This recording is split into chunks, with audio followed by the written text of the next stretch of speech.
Hello നമസ്തേ. കഫ്ലസിന്റെ പുതിയൊരു എപ്പിസോഡിലേക്ക് വീണ്ടും ഒരിക്കൽ കൂടി എല്ലാവർക്കും ഹാർദമായ സ്വാഗതം. അപ്പോൾ ഇന്നത്തെ നമ്മുടെ പരിപാടി തമിഴിൽ കണ്ടല്ലോ നമ്മുടെ ലോക സിനിമയുടെ ആദ്യത്തെ ടൈറ്റിൽ ആനിമേഷൻ. അതിന്റെ കഥ ഇപ്പം എല്ലാവർക്കും ഏറെക്കുറെ മനസ്സിലായി കാണും. ഒരുപാട് പേര് വീഡിയോ ചെയ്തിട്ടുണ്ട്. നമ്മളിപ്പോൾ അതിനെ ഒരു ആനിമേറ്റഡ് രീതിയിൽ ആ കണ്ട ആനിമേഷൻ ഒരു മോഷൻ കൊടുത്ത് നമ്മൾ AI വെച്ച് ചെയ്ത ഒരു സംഭവം അതും കൂടെ വെച്ച് നോക്കുന്നു പറഞ്ഞു നോക്കാം. എന്തായിരിക്കും കഥയെന്ന് നോക്കാം. എക്സ്പ്ലനേഷൻ ചെയ്ത് പറയാമെന്ന് വിചാരിച്ചു.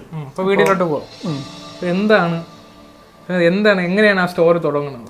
ശരിക്കും ഇത് നമ്മുടെ അനുനാഗി എന്ന് പറയുന്ന ഒരു തിയറി. അതൊരു നമ്മുടെ മെസപ്പൊട്ടോമിയ ആ ഒരു സിവിലൈസേഷനിലൊക്കെ അവർ ആരാധിച്ച ദൈവങ്ങളാണ് അനുനാഗി.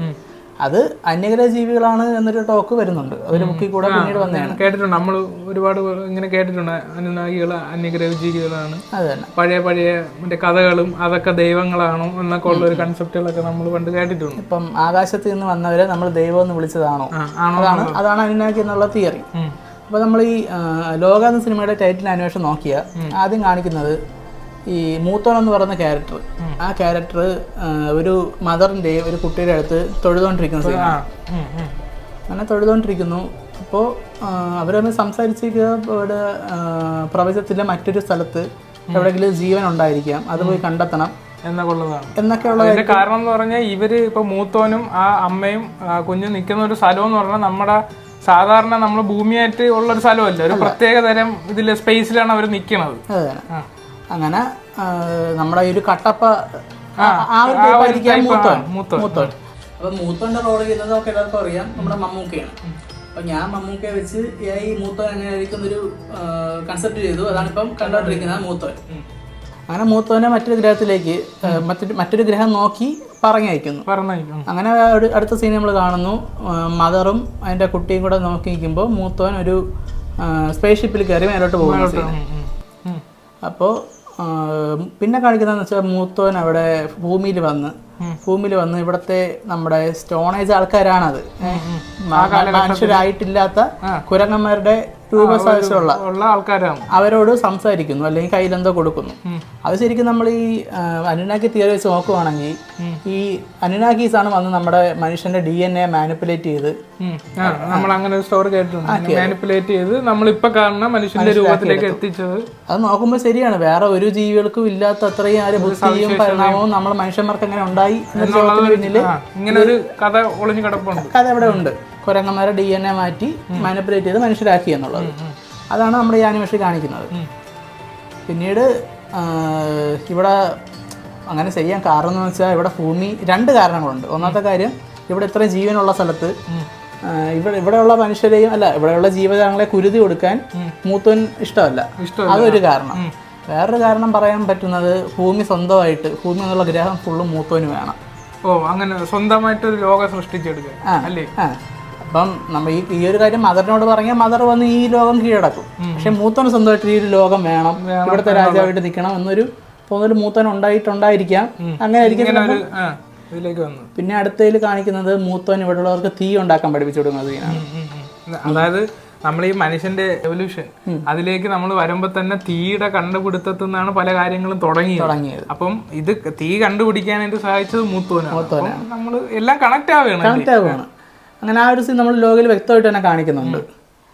പിന്നെ ഈ ഒരു കാര്യം ഇറങ്ങിയിട്ട് അവിടെ നിന്ന് മദർ സ്പേസ് ഷിപ്പിൽ വന്ന് മൂത്തോനെ ഫേസ് ചെയ്ത് വരുന്ന സീനാണ് നമ്മൾ അടുത്ത് കാണുന്നത്. മൂത്തോൻ നോക്കിക്കൊണ്ടിരിക്കുന്നു. അവിടെ മദറിന്റെ കൂട്ടാളികളും എല്ലാവരും കൂടെ മൂത്തോന്റെ അടുത്തേക്ക് വരും. അതൊരു വാറിന് വേണ്ടി വരുന്നതാവാം. അങ്ങനെ ഇവർ തമ്മിൽ യുദ്ധം ഉണ്ടാവുന്ന കാണിക്കുന്നുണ്ട്. അപ്പോൾ ആ ഒരു താഴെ തന്നെ കുറേ പേര് മരിച്ചു കിടക്കുന്നത് കാണിക്കുന്നുണ്ട്. ഈ ഒരു യുദ്ധത്തിൽ മദർ മരിച്ചിട്ടുണ്ടാവാം. പിന്നീട് നമ്മൾ നോക്കാൻ പോകുന്നത് മദറിന്റെ മരണശേഷം മദറിന്റെ മോളായിട്ടുള്ള ഇസ്തർ വരികയാണ്.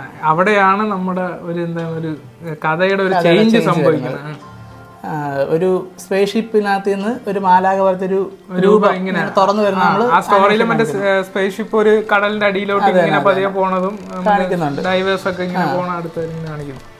അപ്പോൾ ഇസ്തർ ഭൂമിയിലേക്ക് വന്ന് പ്രതികാരത്തിനായിട്ട് വന്നതാണ്. അമ്മയെ കൊന്നു, മൂത്തോൻ പറഞ്ഞവണ് ചെയ്തില്ല എന്നുള്ള പ്രതികാരത്തിനായിട്ട് വരുന്നു. ഇത്രയാണ് സത്യം പറഞ്ഞാൽ നമ്മൾ ഈ ആനിമേഷൻ ഇവിടെ കണ്ടേക്കുന്നത്. പിന്നീട് ഒരു രാജാവിനെ കാണിക്കുന്നുണ്ട്. അത് ഇവിടുത്തെ സിവിലൈസേഷൻ അങ്ങനത്തെ കാര്യങ്ങളിലേക്ക് പോകുന്നതാണ്. ശരിക്കും ഇതാണ് ലോകയുടെ ഒരു സ്റ്റോറി നമ്മൾ നോക്കുമ്പോൾ. ഈ നമ്മുടെ ലോക സിനിമയിലേക്ക് പിന്നീട് വന്ന ആദ്യം ഫോൺ വിളിക്കാൻ പറയുന്നത് ഇഷ്താറിന്റെ ആൾക്കാരായിരിക്കാം, നീ എന്ത് വില കൊടുത്ത് വരെ രക്ഷപ്പെടണം എന്ന് പറയുന്നത്. നമ്മളെ ലോക സിനിമയുടെ ഓപ്പണിംഗ് ഷോട്ട് മറ്റേ കല്യാണി പ്രിയദർശന്റെ തീരെ ഇടയിൽ. അപ്പം അത് സത്യം പറഞ്ഞാൽ ഏറ്റവും 6ാമത്തെ സീസണിലത്തെ 6ാമത്തെ ചാപ്റ്ററിലുള്ള ഭാഗമാണ് കാണിച്ചേക്കുന്നത്. അത് തുടക്കമേ ഒരു ഇൻട്രൊഡക്ഷൻ ആണ്. നമ്മുടെ ഇപ്പൊ ഒരു ആശുപത്രി കൊണ്ടുപോയില്ലായിരുന്നു നസ്ലിനെയൊക്കെ, ആ ആശുപത്രി സീനിലാണ് അവര് കല്യാണി ഇരിക്കുന്നത്, ആശുപത്രിയിലാണ് ഇരിക്കുന്നത്. അപ്പം അങ്ങനെയാണ് കാഴ്ച വരാൻ പോകുന്നത്. സ്റ്റാർട്ടിങ് തന്നെ ഏറ്റവും അവസാനം കൊണ്ട് നിർത്തും. അപ്പോൾ ഈ നമ്മളിപ്പം ആനിമേഷനിൽ പറഞ്ഞ ഈ സംഭവമാണ് ശരിക്കും ഇതിന്റെ ത്രെഡ്. സിനിമ ഫുള്ള് ഇതിനകത്ത് വരും. ഇനി ഇസ്തർ മരിച്ചോ, അല്ലെങ്കിൽ ഇസ്തറാണ് ബാക്കിയുള്ള ആൾക്കാരെയൊക്കെ ഉണ്ടാക്കിയത്, ഈ ചാത്തൻ ചെകുത്താൻ ഇവരെയൊക്കെ ഉണ്ടാക്കിയത്.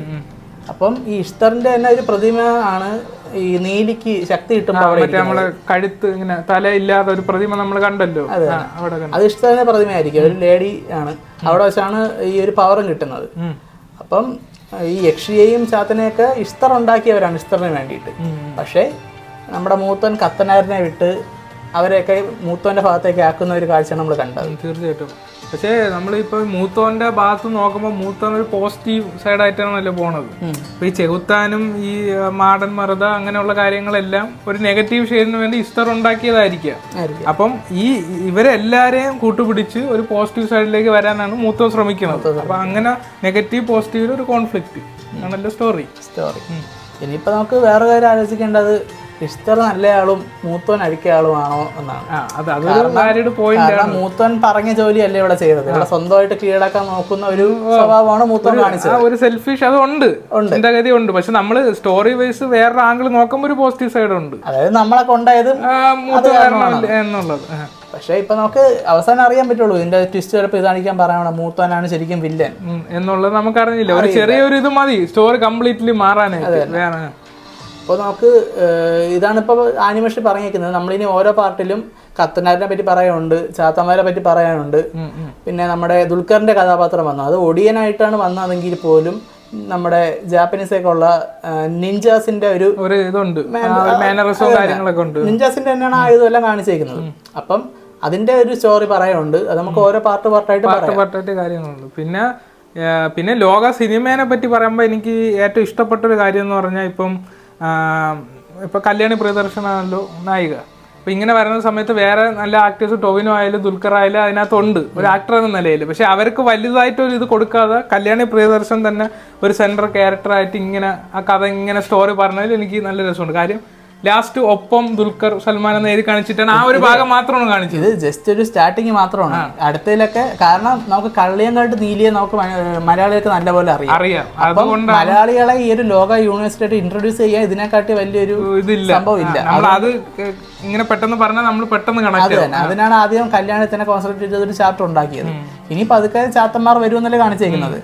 അപ്പൊ ഇനി ടൊവിനോ അത് ചാത്തന്മാരെ പറ്റി നമുക്ക് അടുത്ത എപ്പിസോഡിൽ പറയാം. ഇപ്പൊ നമ്മൾ ഇത്രയാണ് നമ്മുടെ ഈ എപ്പിസോഡിൽ പറയാൻ കാര്യങ്ങളുള്ളത്. പക്ഷെ എന്തായാലും ഈ ലോക എന്ന് പറയുന്ന യൂണിവേഴ്സ് നമ്മളെ മലയാളം ഇൻഡസ്ട്രിയെ സംബന്ധിച്ച് ഭയങ്കര ഒരു കിടിലം അല്ലേ. നമ്മൾ ആദ്യമായിട്ട് ഒരു സിനിമാറ്റിക് എക്സ്പീരിയൻസ്. കാര്യം ഇതിപ്പോ ആരെ വേണോ വെച്ച് ഏത് ഇപ്പൊ വെളിയിൽ നിന്നായാലും ഏതൊരു ആക്ടറിനെ വെച്ച് വേണമെങ്കിൽ അവർക്ക് യൂണിവേഴ്സ് വലുതാക്കാം. അതാണ് അവരുടെ ഒരു പ്ലസ് പോയിന്റ്. അപ്പൊ അതൊക്കെയാണ് കാര്യങ്ങൾ. അപ്പം കൂടുതൽ വിശേഷങ്ങളുമായി ഞങ്ങൾ ഉടനെ വരാം. Until then line cut.